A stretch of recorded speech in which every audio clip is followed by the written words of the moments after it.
Well, now, on this video, allow me to share with you three businesses that indeed they are boring, but guess what? They make millions. And I want you to tell me at the end of this video if truly what I'm gonna say on this video, whether these businesses make millions. Those who are in this business can actually tell us on the comment section. These businesses are very lucrative. They are very lucrative in the sense that they make a lot of money if you get them right. Probably maybe this year you wanted to start a business and you don't even know where to start, how to start. This might be the video that you're looking for on what to go ahead. And I'm going to discuss in details what you need for you to do that. I got my phone here with me, so I'm going to be checking out so that I don't miss any point, so that I share with you relevant information. This is Good Joseph. In case you're watching me for the first time, hey, go ahead and hit that like button. Make sure that you subscribe. Why? So that you never miss any of my good videos in future. And if you're a returning subscriber, thank you for your eyeballs. Let's get on the business now. Here we are. I'm sharing three businesses that indeed are boring, but gonna make you a lot of cash. All right, are we together? Now, on that regard, I'm gonna start with the first business, and that business is none other. Let me just write the title: Three Boring Businesses That Make Millions. Okay, that make millions. Okay, now let's start with the business number one, and this is none other than garbage collection. Don't mind about my handwriting. Listen me more than you see what I'm writing. Now, see, garbage collection business. Now, if there is a business in its own distinctive that makes a lot of money, I mean, for example, you probably where you are right now, maybe a garbage guy just collected the garbage, okay, or maybe they're about to do that, or maybe they do that regularly, because garbage will always be there. We need to keep our environment clean, and this business, if you can get into it, can actually make you a lot of money. It depends on what level you're getting yourself into this business, okay. In Kenya, most of the people who usually collect this garbage, you find that they usually have a truck, this, sort of parks by our homes, and they collect that garbage and they sort that garbage in terms of the organic, the hazardous garbage, and what have you. So there is a procedure that is actually used. There's some of the garbage that can actually be taken to incinerators. For example, the hospital garbage, or the hospital, what we call those kind of things, wastes, that you can't just put it in anywhere. That has to actually go towards the incinerators for the purposes of not having injuries and what have you, and accidents. So the garbage collection in Kenya, first of all, you need to register your business. Number two, you need to have a county government permit. You need to have a NEMA. NEMA is a body that is wholly, what we call mandated to take care of our environment and such kind of a thing. I think NEMA means the national environment, something of sort. Okay. Now, within your country, you can actually go ahead and look the relevant bodies that can actually regulate this business. Well, I know from your lenses, you'll be like, okay, this business may require a car, of which I may not have it. Listen, there are two ways on how you can do this. One, either if you have a car, you can directly get yourself into that business. Or what you need to have in place is have that workforce. You must have the partnership with some people. You must also need to have yourself some relevant equipment like gloves. You need some, what we call the shower. You need some brooms, you need some glasses for purposes of eyes protection and what have you, some overalls and such kind of things for the purposes of the securities and also for the welfare of the guys who are doing that particular business. Now, I want to share with you how, or two ways how you can get into this business. One, if you have yourself a truck, you can get into that business. If you don't have a truck, you can actually go ahead and get the financing from the bank. Let's say again, you don't have the capacity to go to a bank and get the financing for a truck. You can actually do this, yeah? You can actually walk from places to places and be able to amass yourself, okay, let me explain. In Kenya, this is how it works. You find, let's say this is, we call them plots. Plot means like a place where we have residential homes. Okay, this is a particular parcel of place where people have residential homes, and this is another place or something. Kenyans understand what I'm talking about. When I say plot A, plot B, plot 3, they know what I'm talking about. So if you can actually get, you can be able to get that particular plot. So what usually happens, you find places are actually divided in terms of zones. We have zone A, zone B, zone C, zone, such kind of a thing. So if you yourself, you realize that your place, the people who are actually collecting the garbage are not doing so correctly. Like, by the way, for where I live, I don't really find their services that good, because they're kind of rogue or something of sort. Maybe if you can actually try to liaise with people whom you know that they are good and they have good customer service. So what you can actually do is that you can actually identify a plot A, plot B, plot 3, and actually be given that opportunity. So all what you need to do is liaise with somebody who has a truck, who already has an established garbage collection business, and then you tell them, hey, guess what? You have the car, you have the vehicle, you have the manpower, you have the workforce and what have you. I do have some several plots with me here and there and there, so you can actually be able to collect, to get those plots. I can actually add them onto you, and then you'll be giving me a percentage of that cash. Maybe probably a plot will maybe cost you, or maybe they usually charge them, I don't know, 2,000. I'm just throwing random numbers, maybe 2,000, and you can tell the people, you know what, you can actually give me, say, half of that. You get half, I get half. As you put yourself together to get that vehicle and relevant equipment so that you can get fully into that particular business. You get what I'm saying? Now, that is how you can actually get into that garbage collection. I've shared with you 3 things. One, if you have the capacity, you can actually get yourself a vehicle. But before you even purchase a vehicle, this is what I always tell people. Don't purchase a vehicle, put it there, then you start looking for those places where you can collect the garbage. No. First of all, ensure that you have yourself a good clientele base. You've already identified some places where it is feasible that if you were to buy a vehicle today, the places that you already have, it is visible to you to start a business. Therefore, you can now go ahead and purchase that particular vehicle. Rather than buying the vehicle because Good Joseph said that you should buy a vehicle, you buy the vehicle, then you start looking. Come on, you don't do that. That's not wise. First of all, you build yourself the clientele. Get to be known, all right?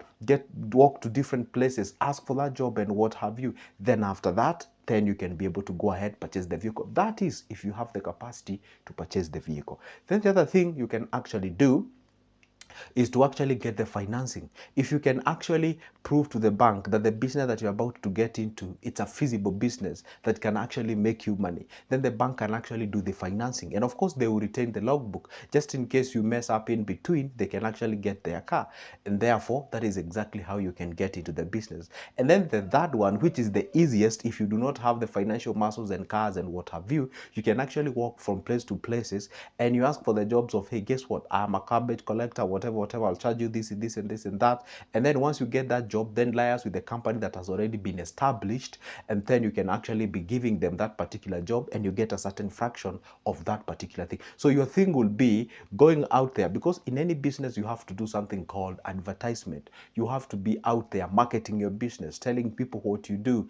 And by the way, nowadays I realize that I think this can be a good idea. In Kenya, I realized that if, let's say, you have a certain sort of a drum or something where you keep those, garbage, they usually just empty the drum in their vehicle and then they leave the drum like that. You can actually offer an extra service like, hey, guess what? I'll actually be washing this particular, garbage collector bin, or those bins or drums or whatever the thing it is. So you can actually offer the, cleaning, or maybe you can do some sort of a fumigation or something.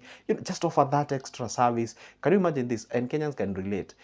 That particular bin has actually been emptied, and maybe, let's say, guy, you live in your particular place or plot, maybe you are like 20 of you or 10 of you or even 50 of you, and then that particular bin is actually taken back to where you guys live. It's actually smelling like hell. So you can actually offer an extra service of washing that particular thing. You can even disinfect that particular bin, because honestly that can be a source of problems. You can disinfect it, and then after that, then you can actually be given, it's all about being creative. It's all about offering that extra service so that you get an extra pay out of that particular thing. I hope I made a sense on that particular business. Let me know on the comment section for those who are already on this particular business, okay? And by the way, listen, there is no any business you just wake up and get into it just easily. Everything requires effort, because I know there's somebody who is warming up their fingers to tell me, hey, this is a business that is actually run by cartel, and come on. Nothing is actually easy. You see, people tend to think like you just need to wake up and everything is just flawless. No, everything will require you to be a guy who is working extra hard. Now, we go to the next business. The next boring business that actually makes, and by the way, listen, this business can make you a lot of money. A lot of money. Ask me, I know several people who have actually become multi-millionaires. Not millionaire, multi-millionaires because of this business, garbage collection. And people tend to think like this is like a nonsense business, not worth getting into business and what. This business can actually make you wealthy. And I repeat, this business has money. Okay, don't say I never told you. The other one you can actually get yourself into is called the pest control and fumigation. Fumigation, okay? Pest control and fumigation. If you go back to your home, yeah, like this animal that a lot of people tend to eradicate. Even in my home, this where I live, they are there. Cockroaches. If they are disturbing animal cockroaches, they are so annoying that you fumigate them, you spray them, you control them, you try as much as you can. Yeah, for a few days or a week or a month, they disappear, then they come back again. They disappear, then they come back again. This thing will actually be there. And we do have some places where, or even some homes where they already have some bed bugs. We have some other funny small animals that are so annoying when you're asleep or something. Because I mean, you understand when I say pest control and fumigation. This is a very wonderful business that you can get yourself into. And this one, by the way, you really don't need a vehicle per se. If you have yourself a motorbike, you're good to go. Sometimes you don't even need to have a motorbike. You just need to have yourself a good backpack, and how you can carry your equipment and just offer yourself services like an expert. You can actually make some videos either on YouTube, or you can make them on TikTok or whatever the platform it is, and record yourself doing that job. Tell them, hey, you know what? Do you have some bed bugs really disturbing you? Do you have a problem with pests like cockroaches and what have you? Here I am. You just give me a call. I'll be just on your doorsteps, and I'm gonna control those things, and I'm gonna prove it to you that indeed works. Look what I'm doing right. I mean, you just need to convince people, because there's something that I saw one video about cockroaches. Somebody was making a video and trying to explain to people the best pest control, sort of a pesticide that you can use to control the pests likes of the cockroaches. That video amassed millions. So I was like, damn, if this dude just knew how he can maybe he can liaise with the company and sell that particular product, even in affiliation, that guy would have made a lot of money that single video. You see, guys, learn whenever you're posting a video. You never know what will never go viral. I don't even know whether this video will go viral or something. It's always good to sell a product or a service at the end of that particular video. And of course, when you're selling, don't sell it on a selfish point of view. Sell it on a point of, yes, of course, you're gonna benefit because you're gonna get the cash, but also consider and care about that person who is buying. Are they gonna get value of what they actually bought? You get what I'm saying? Let it be a win-win situation. If we or all of us win, then all of us will actually rise there. So the point is, if you get into this, you can actually decide to offer the fumigation services. You remember during the COVID-19, the dark days of 2020 and 2019, 2021, there during the COVID-19 era, where people used to walk with, sort of a scary attire, allow me to frame them that way, and then they could fumigate the places, public places, and what have you. You see, some of us actually saw that fumigation and thought like, hey, you know what? This thing has never been there because of COVID. No, that fumigation is usually offered in the house. You can actually invite those pest control people. They fumigate your place, they disinfect the place and what have you. Even toilets need to be disinfected. So the point what I'm sharing here is you can get into this pest control. Just get yourself a very good plug where you can actually buy effective pest control drugs or pesticides that you need for you to do that. And then after that, have an online presence. Actually, this is the best way you can actually advertise your business. So don't even mind, you can pay some few coins on the Google ads and the Meta ads and what have you, so that at least you can get be known out there. Then go there, offer those services, and then you can be able to get some job with you as the time goes by. I usually see people selling those pest. Why don't they, include like, hey, you know what? I can actually show up to your place maybe when you're home, maybe not working, maybe in a weekend or something. I can spray the place, I can fumigate some place, I can control the place, and such kind of a thing. If you go to the Western countries, the developed countries, you find that we have a whole I was watching one of the documentaries of the guys who are called Exterminator. Is it Terminator or Exterminator or something? In the New York, they are fighting rats. And they were saying that in New York, if you count the population of the rats and people, each and every person has his own rat. That tells you how many rats are there in that particular great city called the New York. And that does not mean that the New York is bad. No, everywhere there are rats anyway. So the point is, you find that there's a whole team that usually walks into those hotels at night to exterminate those rats and pests and what have you. Anyway, the point is, this is a business that you can get yourself into. Few coins, you go buy those particular pesticides, you advertise yourself, and you work in the places, and you can offer those services. And by the way, it's not a flooded industry. If you didn't know, it's not a flooded industry. Yes, let's get the other one. The last one, the last business that you can actually get yourself into that is actually boring and you can actually get it yourself into and be able to earn something. Checking out there, so I don't want to miss any point, is actually a scrap metal business. Scrap metal business. Well, in Kenya, we had some issues little bit back then. I think it was around 2019 or 2018. There were some issues that guys were actually vandalizing the infrastructure, like the rails, like the highways and what have you, and then they were selling those scrap metals to the scrap metal dealership. So the government of Kenya had to close this business, and they were saying, hey, you know what, we don't want to see anybody selling this scrap metal, so that to cap the issues of vandalizing of the state infrastructure, of which, as Joseph, I highly discourage. You do not destroy our infrastructure. For God's sake, a lot of money has been used to come up with those infrastructure. For example, our SGR, that is the standard gauge railway, cost a lot of 360 billion Kenyan shillings. That's like 3.6 billion US dollars. So I mean, you don't vandalize that. But anyway, the point is, you know why they were doing that? Because this business, it makes a lot of money, and people who are actually running this business were complaining a lot. Hey, this is our livelihood and what and what. Personally, I have two cases of an individual. I know them at a personal level. They are wealthy because of this particular business. Although they are sure, the business became a little bit tough to actually run in Kenya, because nowadays you must belong to a scrap metal association of Kenya. There is a body that was formed there to make sure that everyone who is selling scrap metal is actually regulated. They are known, they are specific somewhere, to avoid that business of rogue business of people stealing some things. You get what I'm saying?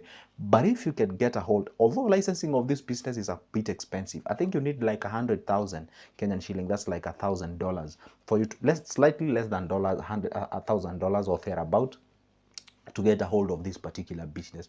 But if you can get a hold of this particular business, and I'm telling you, because basically what people do is that you buy these scrap metals in a retail form.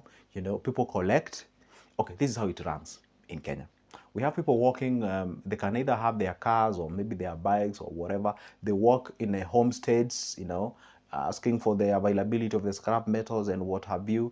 They collect that. Maybe they buy, say, at 20 shillings, and then they take those scrap metals to those particular stations where are being bought in collectively. Then they can sell it at 30 shillings.